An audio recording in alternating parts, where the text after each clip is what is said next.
दर्शकों, हाजिर हूं मैं एक ऐसा विषय लेकर जिसे जानना बेहद आवश्यक है आप लोगों के लिए। उससे पूर्व प्रिय दर्शकों, अगर अभी तक आप ज्योतिषीय सूत्रों के बारे में नहीं जानते हैं, बहुत से ज्योतिषीय सूत्र के कार्यक्रम मैंने किए हुए हैं, बनाए हुए हैं आप लोगों के लिए। आप हबी की हबी चैनल को सब्सक्राइब करके प्लेलिस्ट पे जाके ज्योतिषीय सूत्र के नाम से आपको एक प्लेलिस्ट मिलेगी, वहां पे जाके देख सकते हैं। शायद आपके बेहद काम आ सके वो ज्योतिषीय सूत्र, आप हबी की हबी देख सकते हैं।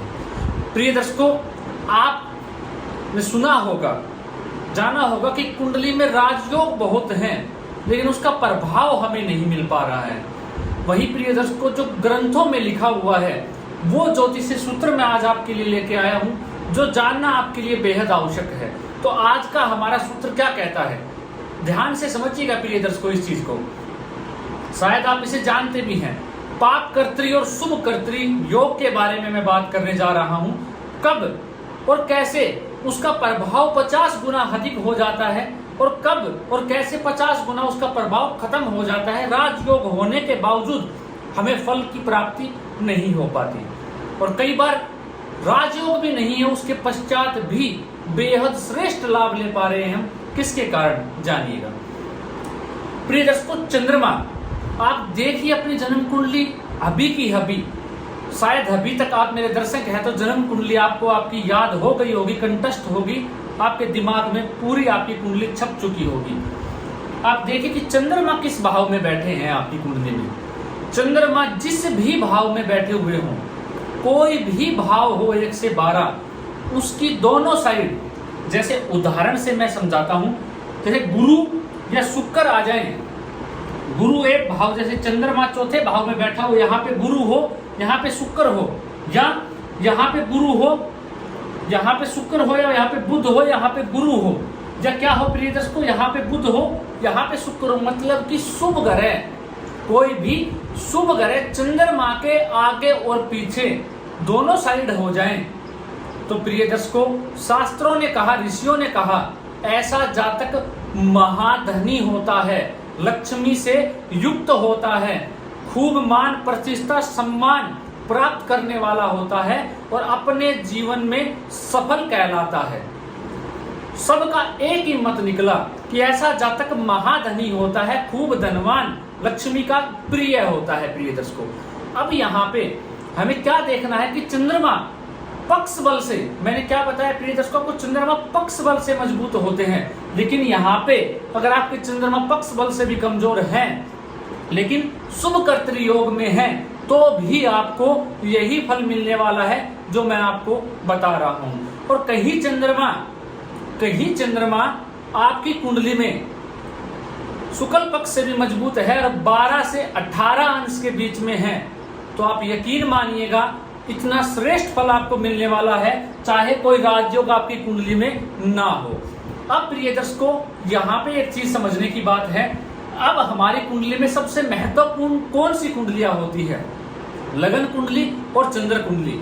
अब वही बात, अगर लगन कुंडली पाप कर्तृ योग में फंसी हुई है, जो आपका लगन है वो पाप कर्तृ मध्यत्व में, मतलब लगन कौन सा, हमारा पहला भाव जहां पे 9 नंबर लिखा हुआ है, ये इसके दोनों साइड पाप ग्रह, सूर्य, मंगल, राहु, ये ग्रह आके बैठ जाए, शनि आके बैठ जाए। जैसे मैंने उदाहरण से मंगल और शनि का लिया हुआ है, यहाँ पे सूर्य हो सकता है, राहु हो सकता है प्रिय दर्शकों, यहाँ पे सूर्य या राहु हो सकता है। मतलब कि पाप ग्रह के मध्यत्व में लगन आ जाए, तो कितने ही राजयोग क्यों ना हो, ऐसा जातक अज्ञात भय से पीड़ित, काम में उसके देरी होना, काम ना बनना, राजयोग भी विफल हो जाते हैं। कहीं ना कहीं उसके जीवन में परेशानी चलती रहती है, और वो अंतर्द्वंद, ऊहापोह की स्थिति में सदैव फंसा रहता है, उलझन उसके जीवन में बनी रहती है, जिसके कारणवश उसको वो सफलता जो मिलनी चाहिए और राजयोग होने के बावजूद वो नहीं मिल पाती।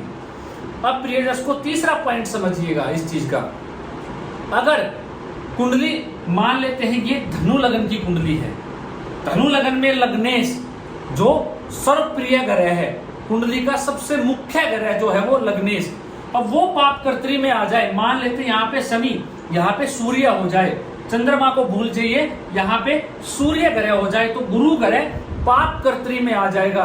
तो ऐसा जातक भी कहीं ना कहीं उसके अंदर एक उत्साह की कमी हो जाएगी, जिज्ञासा उसकी कमजोर पड़नी शुरू हो जाएगी। लग्नेश कौन? स्वयं आपकी इच्छाएं, आपकी जो पूर्ति है वो कम होने लग जाएंगी। प्रिय दर्शकों, किसी चीज को पाने के लिए आपकी चाहत उतनी बरकरार नहीं रह पाएगी अगर लग्नेश कमजोर है पाप कर्तरी में आ जाने से। तो कितने भी बड़े राजयोग हो, अगर चंद्रमा, सबसे पहले देखिए प्रिय दर्शकों, अगर चंद्रमा पाप कर्तरी में आ गया तो कहीं ना कहीं आपकी कुंडली कमजोर पड़ चुकी है। प्रिय दर्शकों, वहीं अगर लग्नेश भी पाप कर्तरी में आ जाता है या लगन भी पाप कर्तरी में, तो आपकी कुंडली में चाहे राजयोग हो लेकिन उसका प्रभाव आपको ना के बराबर ही मिलने वाला है। प्रिय दर्शकों, अब वही बात एक उदाहरण से समझिए। इस कुंडली में भद्र योग है, बुध अपनी मिथुन राशि में बैठ के भद्र नामक योग बनाए हुए हैं उदाहरण से। अब मंगल और सूर्य के आ जाने से, पाप कर्तरी मध्यत्व में फंस जाने से ऐसे जातक का वैवाहिक जीवन कष्ट में जाएगा, क्योंकि सप्तम भाव से इसी चीज का भावपति भाव कारक शुक्र अलग है, लेकिन यहाँ पे बुध भावपति दोनों पाप कर्तरी मध्यत्व में। तो जो भरतर योग कुंडली में बना है, 5 महापुरुषों में से जो एक योग है, उसका जो लाभ मिलना चाहिए जातक को वो कमजोर हो जाएगा। उसका लाभ में कहीं ना कहीं कमी आ जाएगी, वो अपना मात्र 10 से 20% ही प्रभाव दे पाएगा। अब वहीं अगर ये बुध 12 से 18 डिग्री के बीच में है तो ये अपना श्रेष्ठ प्रभाव दे पाएगा। लेकिन पाप कर्तरी मध्यत्व में होने के बावजूद भी जो आपको ये कहने वाले थे कि बुध की महादशा आपके लिए सर्वश्रेष्ठ जबरदस्त होने वाली है आपके जीवन में, वो उतना प्रभावशाली नहीं रहेगी, उसमें कमी आ जाएगी। प्रिय दर्शकों, तो वो अपना सिर्फ 40% ही रिजल्ट आपको दे पाएंगे, क्योंकि पाप कर्तरी मध्यत्व में वो फंस गए हैं। अब प्रिय दर्शकों, जो आखिरी जो पॉइंट है जो मैं आपको बताने जा रहा हूं उसको समझने का प्रयत्न कीजिएगा। आपकी कुंडली में कोई राजयोग ना हो प्रिय दर्शकों, अगर चंद्रमा, सिर्फ एक चंद्रमा शुभ कर्तरी योग में है और वो 12 से 18 अंश में है, तो भी जातक सफल होगा, निश्चित तौर पे सफल होगा। अपने जीवन में लक्ष्मी महाधनी जरूर बनेगा। प्रिय दर्शकों, लक्ष्मी का प्रिय अवश्य रहेगा। वहीं अगर आपका लग्नेश शुभ कर्तरी योग में है तो भी ऐसा जातक अपने जीवन में सफल अवश्य होगा। आप मुझसे लिखवा सकते हैं, मैं क्या लिखने वाला हूं प्रिय दर्शकों, ये शास्त्रों ने कहा है, ऐसा जातक सफल होता ही होता है। अगर आपका लगन शुभ कर्तरी योग में है, अगर आपका लग्नेश शुभ कर्तरी योग में है तो भी सफल होगा। अगर लगन आपका शुभ कर्तरी योग में है तो भी ऐसा जातक सफल होगा। अब प्रिय दर्शकों, अगर शुभ कर्तरी योग में नहीं है और पाप कर्तरी योग में नहीं है तो कोई परेशानी की बात नहीं है। तो वो जो प्रभाव अपना देगा, जो उसे प्रभाव देना है, जिस भाव से वो संबंध रखता है उस भाव का वो रिजल्ट आपको देगा और अच्छा ही देगा। अब यहाँ पे जब चंद्रमा शुभ कर्तरी योग में आ जाए, साथ में लग्नेश भी आ जाए तो बेहद श्रेष्ठ हो जाएगा। अब ये पाप कर्तरी योग में आ जाएगा तो प्रिय दर्शकों 50 गुना आपकी कुंडली को कमजोर कर देगा, कमजोर करने का कार्य करेगा। प्रिय दर्शकों, अब काफी दर्शकों के दिमाग में यह आ रहा होगा कि मेरा चंद्रमा तो शुभ कर्तरी योग में है, लेकिन मेरे पास तो कोई धन नहीं है, मेरे पास तो इतना पैसा ही नहीं है। प्रिय दर्शकों, शास्त्रों ने कहा कि ऐसा जातक अनेक प्रकार से कार्य करके धन कमाने की नहीं सोचेगा। अच्छे कार्यों और बुरे कार्यों की हमेशा वो दिमाग में रखेगा सदैव। वो हमेशा अच्छे कार्य को ही चुन के उससे ही पैसा कमाना चाहेगा, आगे की दूरदर्शी सोच रखने वाले रहेगा, ना कि छल कपट से वो पैसे कमाना चाहेगा। शुभ कर्तरी का मतलब ही ये है प्रिय दर्शकों, ये नहीं कि उसके पास बहुत गाड़ियां होंगी, बंगला होगा, बहुत सारे नौकर चाकर। हाँ, अवश्य उसके पास नौकर भी रहेंगे, गाड़ी भी रहेगी, घर भी रहेगा, अच्छा खाना भी वो खाएगा, अपने जीवन को अच्छे से चला पाएगा। प्रिय दर्शकों, अब वही बात आप सोचो कि इस योगों से आप बहुत सारा पैसा हो जाएगा, नहीं, ऐसा शास्त्रों में कभी लिखा ही नहीं गया। प्रिय दर्शकों, शास्त्रों में लिखा कि ऐसा जातक लक्ष्मी का प्रिय होता है कि वो भूखा नहीं मरेगा, जो उसे उसके जीवन में चाहिए वो मिल जाएगा। लेकिन ये नहीं कि इच्छाओं की पूर्ति कभी खत्म नहीं होती है। लेकिन चंद्रमा शुभ कर्तरी योग में होने से ऐसा जातक हेल्दी सोचेगा और अच्छे से कार्य करेगा। प्रिय दर्शकों, देखिए आपकी कुंडली में क्या आपका लग्नेश शुभ कर्तरी योग में है? क्या आपका लगन शुभ कर्तरी योग में है या चंद्रमा शुभ कर्तरी योग में है? आप यकीन मानिएगा आप अपने जीवन में सफल होंगे और आप हबी की हबी कमेंट करके मुझे बता रहे होंगे कि हाँ मेरी कुंडली में ऐसा है और उसके कारण मैं अपने जीवन में सफल हूं, जैसा आपने बताया ऐसा ही मेरे साथ हो रहा है। अगर यकीन नहीं है तो हबी की हबी अपनी कुंडली खोलिए और जो मैंने आपको योग समझाए वो देखिए। अगर जो भी आपकी कुंडली में 5 महापुरुष या कितना ही जबरदस्त राजयोग हो, अगर वो पाप कर्तरी मध्यत्व में फंसा हुआ है तो उसका रिजल्ट आपको नहीं मिल रहा होगा।